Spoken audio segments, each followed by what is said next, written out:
Hello and welcome to the Literature Podcast, a novel review. My name is Seamus, your host, and together we will discuss, dissect, and explore the wonderful world of literature. And the wonderful world of literature is a vast and dense jungle, so let's start making our way through, one book at a time.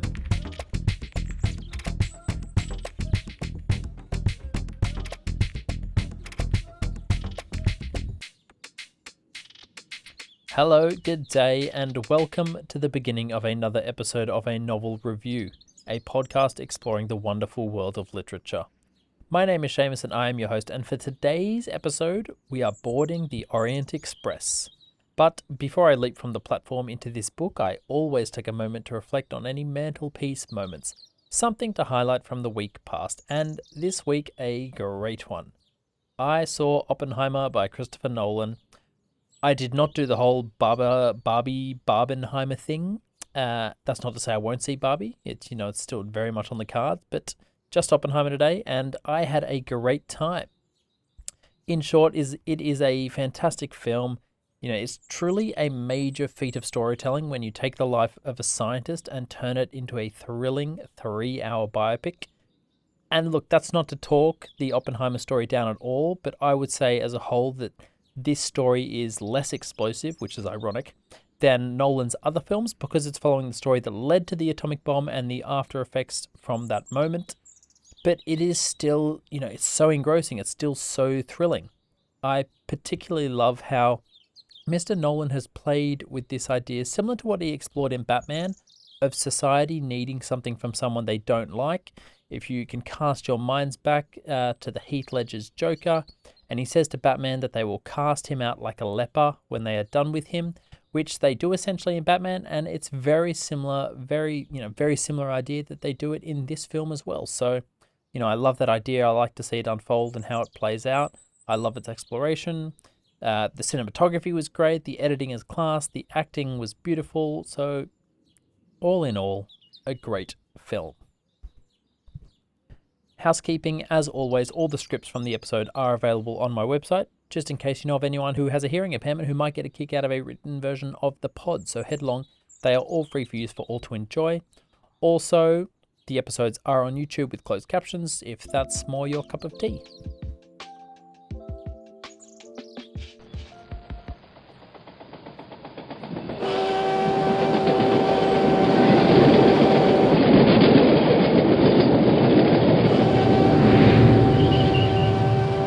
All aboard! It's time to board the Orient Express into the chilly depths of winter and the darkness of this mystery. And sweet hot damn, one of the better mysteries out there. I am going to be blunt, this episode will not dance mysteriously around the story. There will be spoilers right from the beginning. You can't really talk about a detective book without spoiling it. That would be a mystery in itself, so listen at your own peril. Now, this is one of Agatha Christie's better mysteries, and one you can get to the end and wonder how the hell she just keeps on doing it. And by it, I mean constantly coming up with a story that doesn't feel stressed or pushed, that excites and feels fresh and original. The ending is one, that you're left thinking, how do you keep doing this?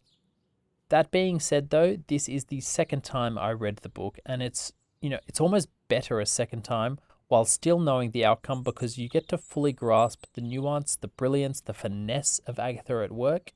It truly is one of the joys of literature to read and know you are reading something high class. Now, there is a wonderful structure to Agatha that she adheres to, because people are always like, well, how does she come up with plots and stories, etc., etc.? Well, there is a structure to them. Now, I'm not going to go too in-depth into this point because I remember listening to an Agatha Christie specialist talking about how she could read and break down the stories to the point that she could detect and understand them in a way as if she were the detective, or Poirot, Miss Marple, any of them, herself. It is something that is achievable, but not something that I actually want.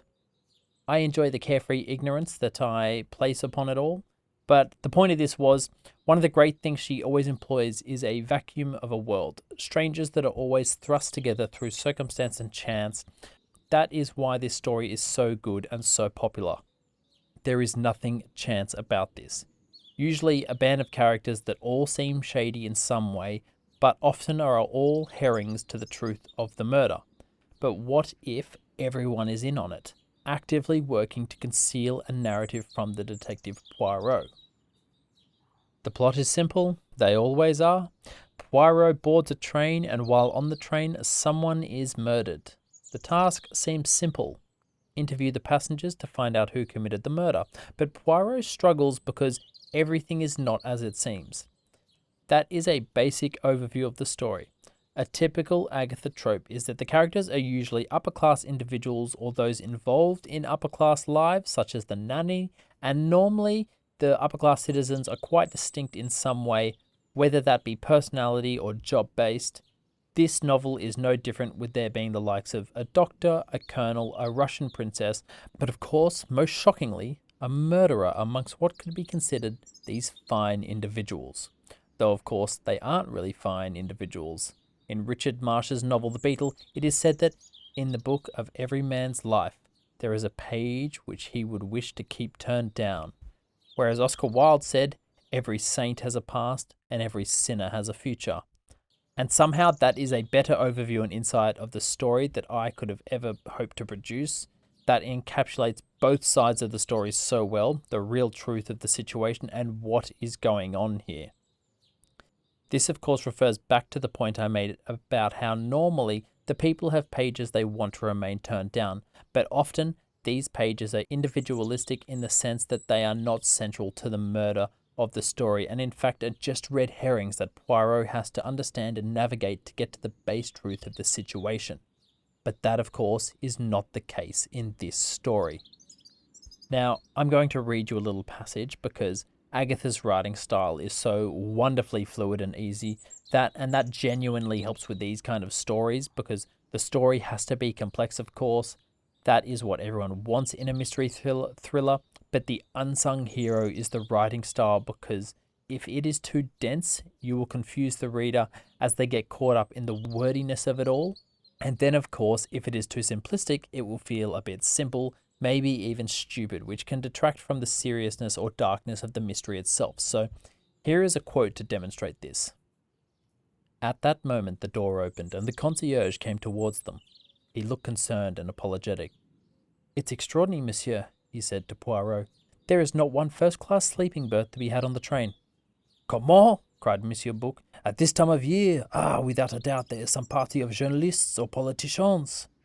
"I don't know, sir," said the concierge, turning to him respectfully, "but that's how it is." Now this quote happens so early in the story, and look, it isn't the first clue she gives, but this is one I always love for its simplicity, because it reveals so much to the story. But it happens so early from memory, page 14 or 15, and that's just a throwaway line, or so we thought, because nothing is a throwaway line in Agatha Christie.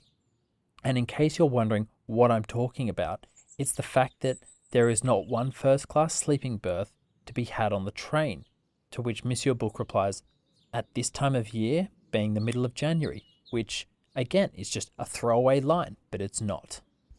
And that is where Poirot, and in fact Agatha Christie, excels in her writing and stories.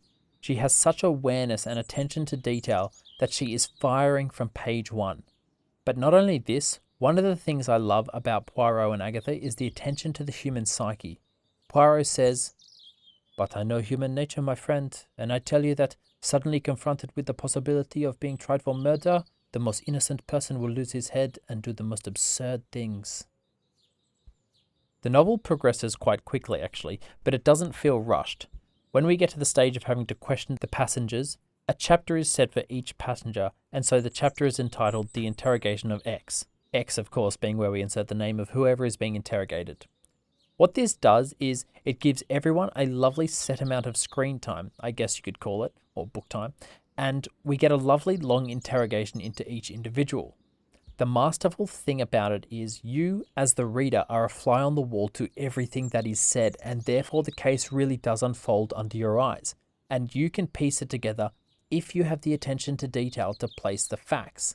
There isn't a prior knowledge needed about some obscure thing that is the unraveling to the truth. Instead, you as the reader are presented with the facts and given the opportunity to participate in the same way that Poirot participates. Now let's talk briefly about the denouement. The man that has been killed was a man called Ratchet, although it is later revealed his name was Cassetti, and he has abducted and murdered a little girl called Daisy. It turns out everyone we have interviewed throughout the book has committed the crime, each of them stabbing Cassetti in a revenge plot that means they are all guilty without one person taking sole blame for their revenge. This is why I read the quote earlier, "Every saint has a past and every sinner has a future." Cassetti has changed his name to Ratchet, hoping as a sinner he could carve out a future as a saint, and those that have all participated in his killing have a future because they were acting and were driven by love for an innocent child. And that is how Poirot decides to leave it. Often ending with the revelation of a crime of passion, this was a crime of love, and so Poirot gracefully bows out from the novel.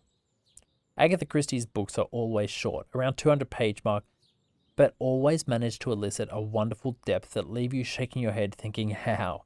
How has she done it again? How has she come up with another story that confused me? Excited, wowed, she really is the queen of crime. So what would I rate this novel out of 5?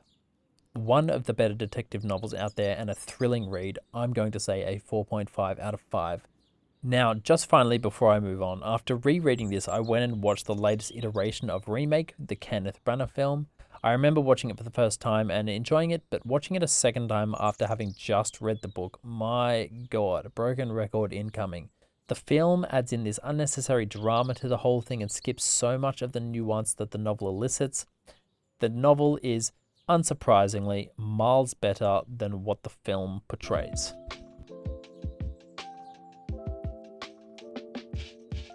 So, what am I reading this week? This week I am reading, it's not what I'm reading, but more what I'm about to read. I had this idea a few episodes back about judging a book by its cover. Literally buying a book because of its cover, writing down what I think the story will be about without reading a blurb or even opening the book for that matter. Then, of course, read the book and see how right or wrong I was based on my initial judgments. It's a fun idea and one that I am very excited for, and the book I have selected is, drumroll please, that's ridiculous. It's called Cheri by Joanne Beard. I have no idea if there's been a collective groan of disappointment or nodding heads of approval. I have no idea about this book. Only time will tell. Now, before I close out the show, if you have listened this far, please consider hitting those 5 stars. I would really appreciate it. Also, feel free to head along to the website and support the pod. And of course, as always, thank you for your attention. So I think it's time to end this episode. And today, to take us away, I think we should finish with a quote from Oppenheimer himself. And he says, "The optimist thinks that this is the best of all possible worlds. The pessimist fears it's true."